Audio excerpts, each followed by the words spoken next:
You're listening to the Night Demon Network. Go to nightdemon.net/subscriber to unlock more exclusive content.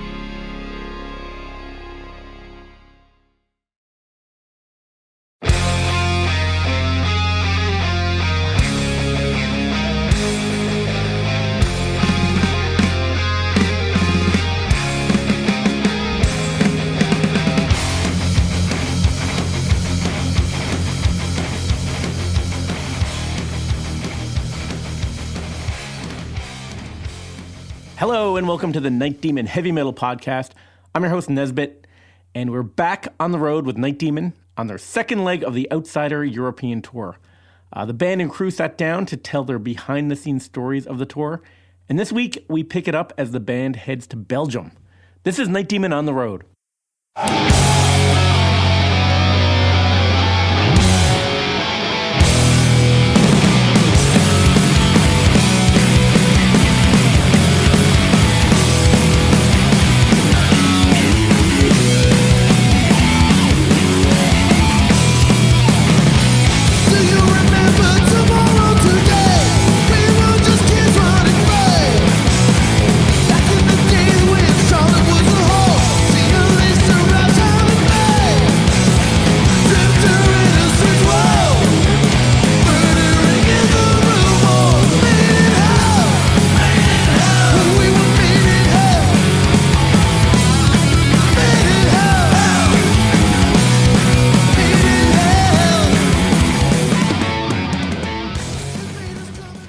First thing in the morning, I'm just gonna drive to Belgium. And that drive wasn't that bad. It was the next day that we were thinking about because we were already we were right at Belgium. Like 4 or 5 hours, something like that. But anyway, because obviously, what time in the morning we got out of there, in time, I guess. But yeah, worked out great. We were out of there by 12 or something. And then we were going to Namur, Belgium. We played the forts. Well, see, yeah. Okay, so I'll say this. Traditionally in Belgium, we have not had good gigs. Like, we just don't, we're not popular in Belgium or Netherlands. And not that we've had, like, a lot of really bad gigs. It's just, like, people aren't down for the Demon as much there, in Benelux, I guess you'd call Never that played, area, right? a good venue either. Just, and we... I will say this, though, by the time this episode airs, we may be back in Belgium like this week. February of 25, we're touring with Queensryche, and we're going to be in Eindhoven. Eindhoven is in Netherlands. Yeah. But same, Belgium, Netherlands, pretty close. And that show's already sold out. That might be the change point for us. I hope so. We'll see. We've played there with Accept. We've played there with Sacred Reich, and I don't know. But so now talking about this show, I have a hard time remembering even what this show was. Oh, dude. This is crazy. We were driving into the city, and it's like, holy shit, there's like this medieval castle fort on top of this hill. Yes. And the map is showing us that the venue is up there. We're like, this can't be I even right. stopped on the way up because we started going uphill. And I'm like, wait a minute, let me double check this map thing because there's no way. Are we playing the castle? What's going on? Yeah, so we're going up and up, and turns out there's this little venue that used to be, it was the cable car station. Oh, right. It was at the top of the hill, like a tram. Yeah. And it's not obviously used for that anymore. They turned it into a bar, little club thing. So, fucking really cool. One of a kind. You go on the back patio, and it's like a whole view of the city and a bitchin' river. And, but again, one of these very kind of damp, wet, dark fucking... Oh yeah, I remember the green room was on the floor. Dungeon was the dungeon, just water leaking from the walls. Yeah, I could smell the mold. I'm very sensitive to that, so I was having a good, eating there, eating dinner there with that moldy kind of moisture, right? But the promoter was cool. Really nice French, people, kind of Belgian French kind of stuff. Yeah, people. I think that's the Flemish. Flemish, Flemish, yeah. the French part, because everybody was speaking No, French, that was man. French part. Yeah. French part, yeah. Yeah. But- Good Belgian beers. Yeah, I remember. Oh, yeah. Yeah, the stage was actually nice. It was really deep. There was I really remember it was deep, super deep. There was some volume issue though that we were having. You know, like another venue that had the volume limits, which I don't know. You're on the top of a damn hill. There was the side stage room was amazing. Yep. Like we had a lot of room back there to be able to go between songs and set up and stuff. I remember Laura had some issues with the lights, and I had a was major fuck up. being a bit of an asshole about it. I apologize. That's all right. Yeah, again, this was maybe my third show using my own board, so you know there's a lot that I'm still figuring out and learning. And I'm playing along, show's going great, all looks good, and then suddenly I lose control of everything, and everything is blacked out. And because this is it sort of built into the side of the hillside and the stage is really deep, it's a black box in there, so it was complete darkness and it went on and on. I could not get it figured out. It was for a song and a half, and so these guys don't stop. They don't stop for anything. They just keep, lots of bands would just stop, but they kept going. Fair play to yous. And I was just so conscious that the only light in the room, because the bar was around the corner too, so the only light was off my laptop, my big red panicking face going fuck, fuck, fuck, fuck. It turns out that there's a thing up in the corner of the board where you can flip a page, so it means that if you have 10 faders and they're all programmed to do certain things, if you flip it, it's now faders 11 to 20. And it had done that. I had reset the board. I'd switched everything off, on again. I was trying everything I could. And eventually, J2, I think you figured it out. And we flipped back and there it all was again, So in the interim, I was able to do a thing called locate, which basically puts on every light at full intensity. So you played for half a song under just blazing white lights. Screaming white lights. Yeah.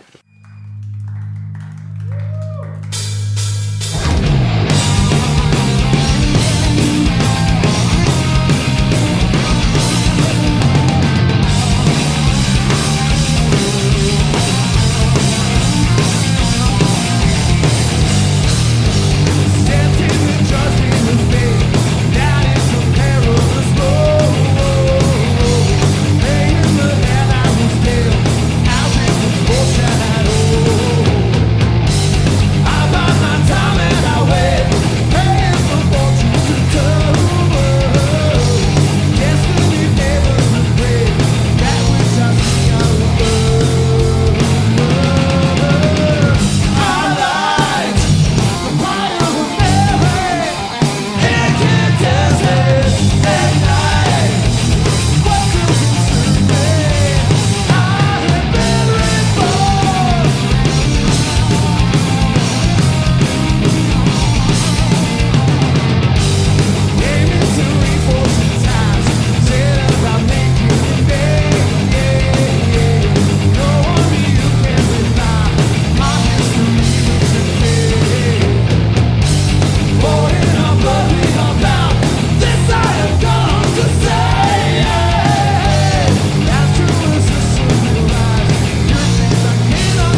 how many people were at this show?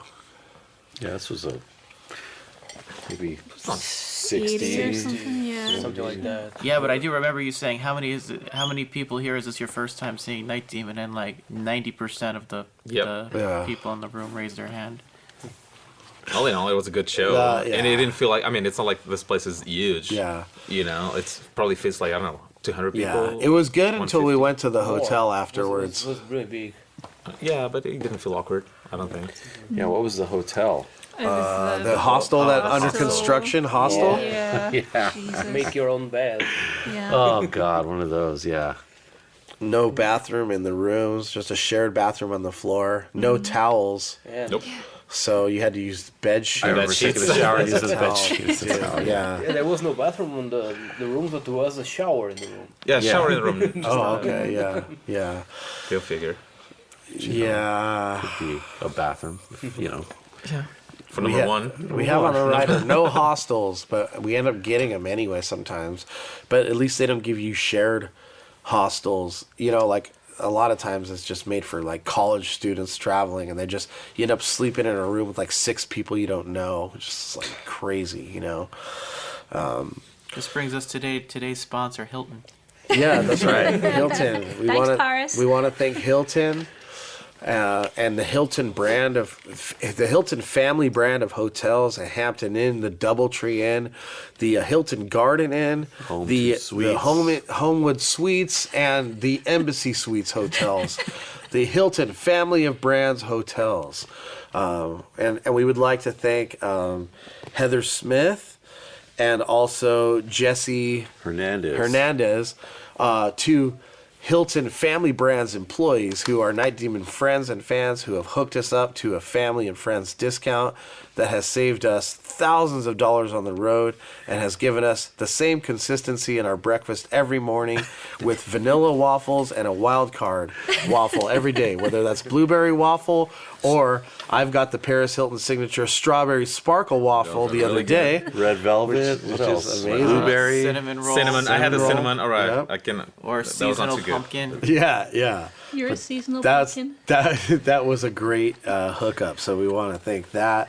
and we want a message to all European hotel moguls out there to get on board with the Hilton family brand of hotels to bring more of those hotels to Europe, so we can get a discount and stay in a nice place. Thank you. Scene. And scene. So after we just got some sleep there and left early in the morning and said we're gonna go see these castles, and we didn't, because we were on our way back into Germany to Bochum, which is a town that we've never played, but it was a town that we had one of the most eventful nights of our entire career when we stayed there one night on a day off and went to a bar, and a lot of things happened. A lot of things happened. Crazy stuff. I felt like I was in a movie, probably stuff we can't talk about on this podcast, but we saw a lot of fights, a lot of drugs, some mafia action go down. I was put in a strange situation trying to get drugs where a guy was tied up in a basement and being punched. And I was asked to punch the guy. It was crazy. And there was an Irishman there that tried to fight everybody in the bar Yeah. and only fought 3 of them to prove to his son how to be tough. Yeah. Yeah. We're the greatest wee people. Yes, but so we're finally back to actually play in this place. And the funny thing about this is that, so we're finally going to play this city, which we've played most German cities by now, but I've never played here. And there's controversy because this is also a city that's on the upcoming Queensryche tour. So the Queensryche agent did not want to give us the tour because we were playing this one city. And the agent that was doing this show, a place, I think it's called Metal and Beer is the name of the promoter, which we've done many Beer and shows Metal. for. Beer and Metal, many shows for them, for these guys before. Great guys. They were worried, like, hey, you're doing this other show, now the show's not selling very well. Actually, the show sold very well, and it was packed, and it ended up being a nice gig. And we've now found out that the Bochum show on the Queensryche tour is near sold out. So everybody was wrong. I'm glad that it worked out, and we were able to do both shows, and both look to be successful. So But this was a really cool show. It was cool to play for these guys again. They always take care of us. We normally play for them in Essen, At the tour, and yeah. they always have a nice catering spread, one of the best ones of the tour. Yeah. So we had this. We showed up to the venue, and it was very rainy, and the steps leading up to the venue, the stairs that we had to load in on, had broken tiles, and basically you step on the first one and you probably slip to your death. So we had to be extremely careful about that. It was a weird corner stage. I hate corner stages. People may not understand this, but it makes sense for the size of a room to put a stage in the corner because you get more square footage in the room. But it sucks for a band because you can't face forward. The drums are the only things that can face forward. Your amps are going to be diagonally on a wall. Try hanging a backdrop. You know, I mean, you can't hang a backdrop in a corner. So if you're going to do it, you have to put it on a sidewall, which always looks silly. Yeah. Because it's only facing one part of the room. So rule to anybody who wants to build a stage: do not build a corner stage. It won't be good. But many people do it anyway. Our band tax accountant Christine Fountain, who is like incredible, and has helped us and many huge bands throughout the years navigate the tax situations for being in a band, came to visit us with her husband, who's also the manager of Insiferum, and we had a nice coffee and a conversation. It was great to meet up, and I promise you, I will get that tax schedule to you. It's still late to this day because we've been on the road ever since. So that was cool. We did that. We had some other. Do we have any other guests that night? Our buddy Farkas, who's been a good friend of ours from Cologne. He was out to hang out. Yeah, your friend Katrin.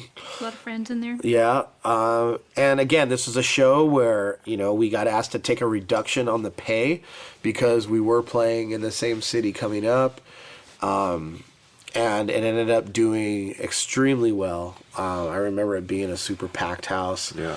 I was working the merch table for the first part of the show and got to see a lot of people in Night Demon shirts showed up, which was cool. A lot of supporters. They kind of wear it as a badge of honor, and that felt really good.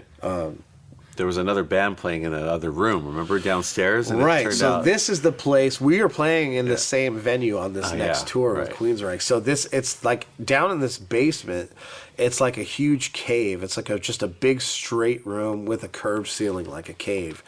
And it's a very, very large room. But so the band playing below us, it was a big package tour with bigger bands, but their show had actually sold less tickets than ours.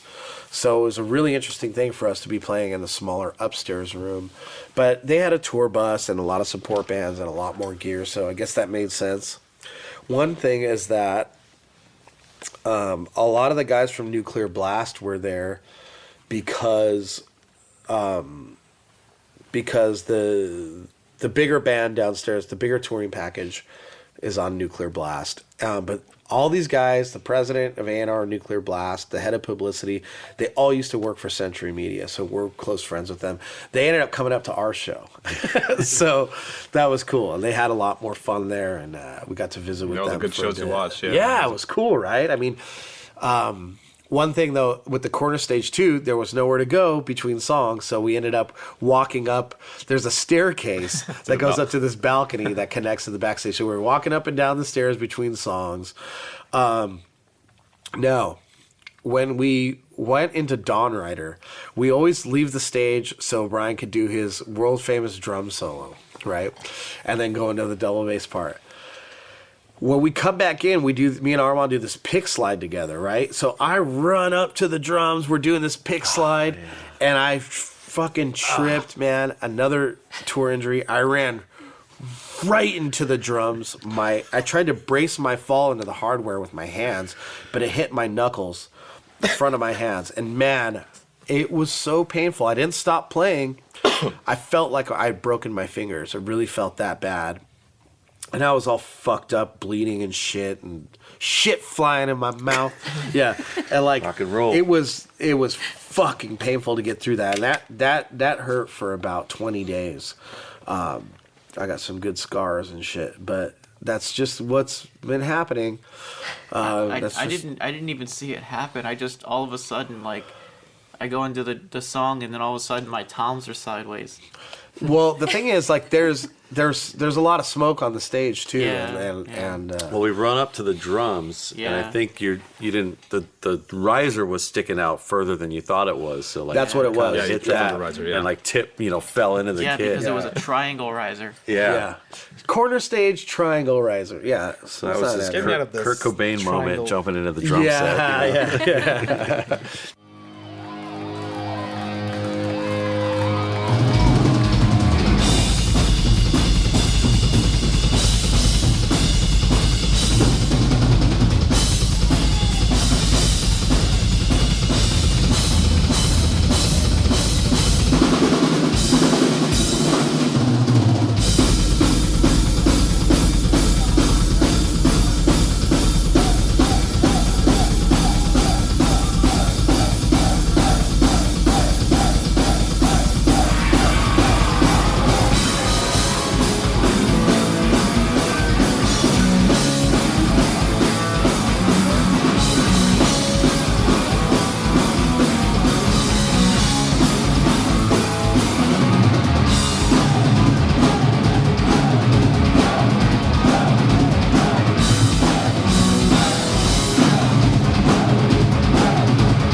There was a video that you found, right? I didn't find No, it. it was like somebody's Instagram story, so I think it's gone. Oh, It was like an Instagram sides. story, like with a side angle, with me doing it and saying like, what did it say?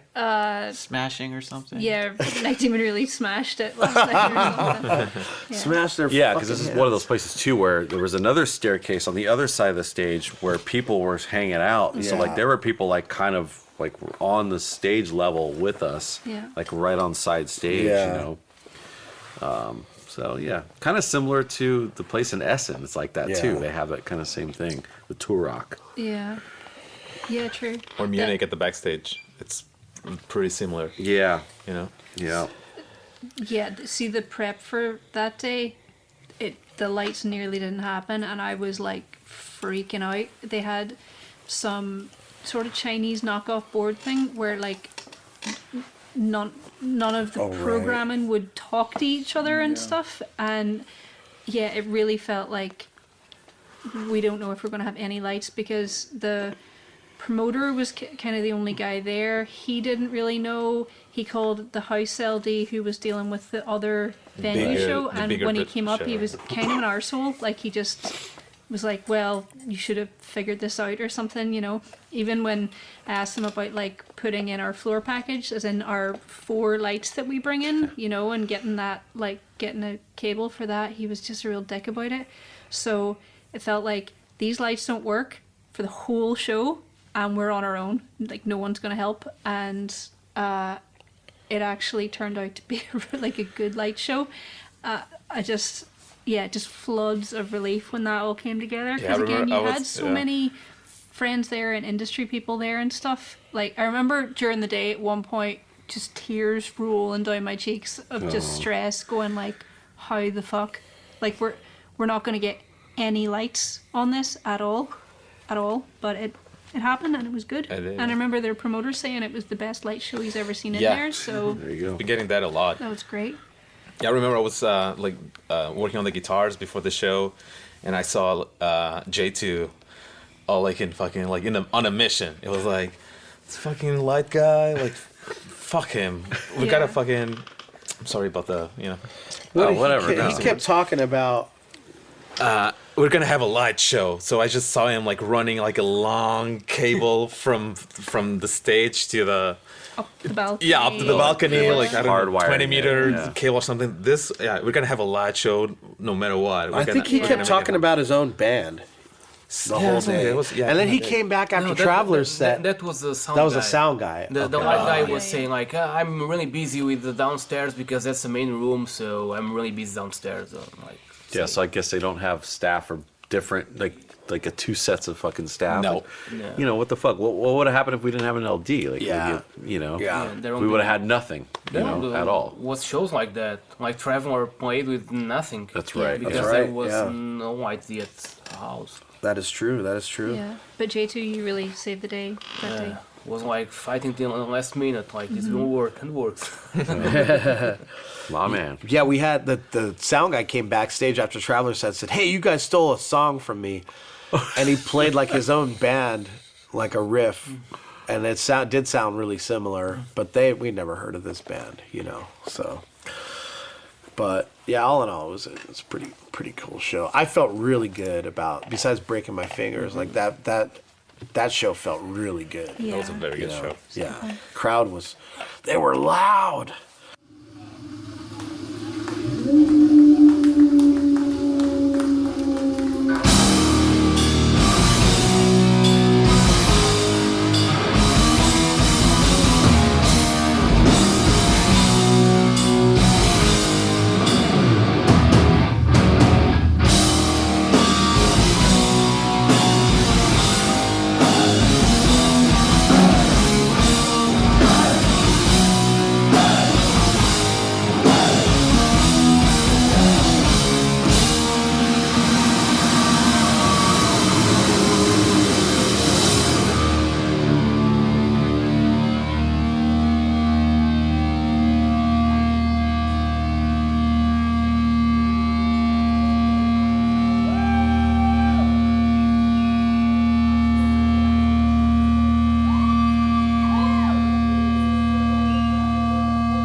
So yeah, we said bye to Farkas, went off in the rain, got some rest, and then headed on to Freiburg.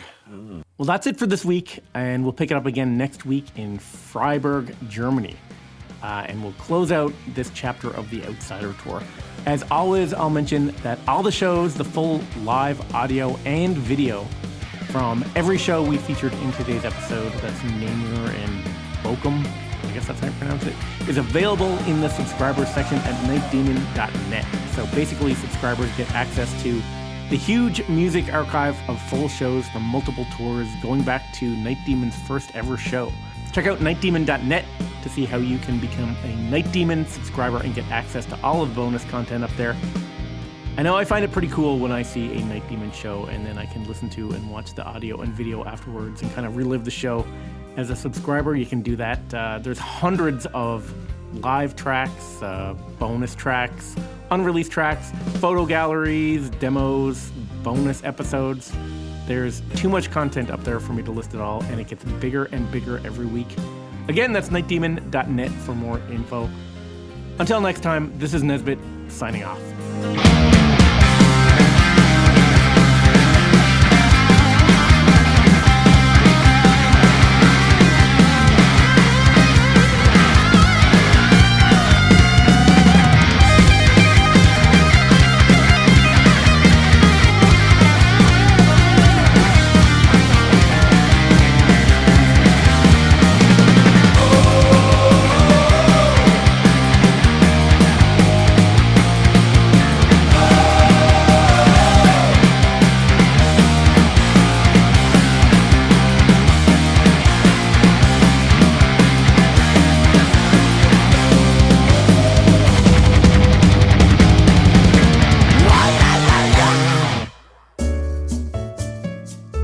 Thanks for listening to the Night Demon Heavy Metal Podcast. Head over to nightdemon.net, click on the subscriber tab, and sign up to access exclusive weekly bonus content. If you would like to donate to support the Night Demon Heavy Metal Podcast, you can do so through PayPal at paypal.me/nightdemonmetal. Additionally, if you have not already done so, please subscribe, like, rate, and review the show on iTunes or wherever you listen to podcasts.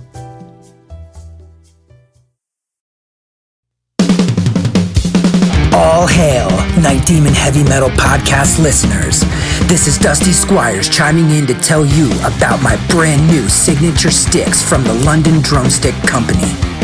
I've dreamt of having my very own drumsticks ever since I was a wee lad, and LDC made that a possibility for me. Founded in 2016 in London, England, the birthplace of heavy metal, the London Drumstick Company has trailblazed a path through the music industry and taken the drummer world by storm. When I met them for the first time, they knew their product was going to withstand the beatings of a Night Demon show. They took the time to work with me on getting everything just right. The balance and weight of my sticks are the same no matter what, and the durability is bar none the best I've ever had. I know my sticks will last through the set night after night. I'm truly honored to work with a company that caters to their players the way LDC does. Their innovation and attention to detail is what separates them from the rest of the stick makers out there. Their custom stick sleeves are unbelievable and really make the entire presentation complete. Wait until you see the design they came up with for me. It blew my mind and was a surprise to say the least. They have all kinds of amazing swag, including hoodies, t-shirts, drummer shorts, drum keys, stick bags, towels, face masks, practice pads, and much, much more. Even if you're not a drummer, you can be a part of Demon history and order my brand new signature sticks direct from their website. How cool is that?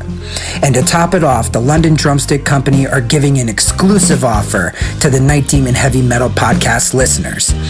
Go to londondrumsticks.co.uk and receive a 15% store-wide discount using promo code DEMONSTICKS. All capital letters, no spaces, Demon Sticks. DEMONSTICKS.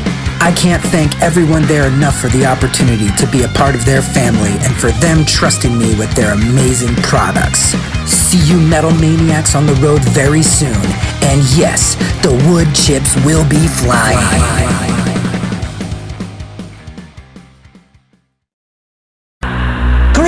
boils and ghouls. This is your comrade, the Crypt Keeper here, reporting dead from the sanctuary of the strange.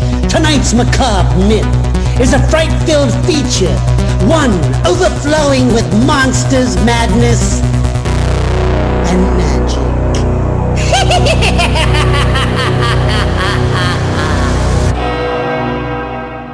Visit our website at monstersmadnessandmagic.com to stay up to date on all the dark dealings within the sanctuary of the strange. Enjoy the show. Hey Metalheads, I'm Mark and I host the Metal Forge. Let me tell you about the show. The Metal Forge features the best underground metal from all over the world. We spend every week with a different artist with interviews, in-depth conversations, and most of all, the music. We also feature audience interactivity where you can submit your questions to the upcoming guests. New episodes are out every Friday at noon Eastern Time at metalforgeradio.com or wherever you listen to your podcasts.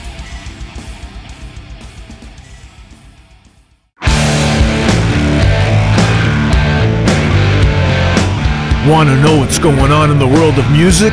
Then tune in to the Nothing Shocking Podcast, a non-genre based, all-ages friendly rock and roll program. Join us weekly for interviews with all your favorite rock stars from the mainstream to the underground. You can find us at nothingshocking.libsyn.com or anywhere you download podcasts.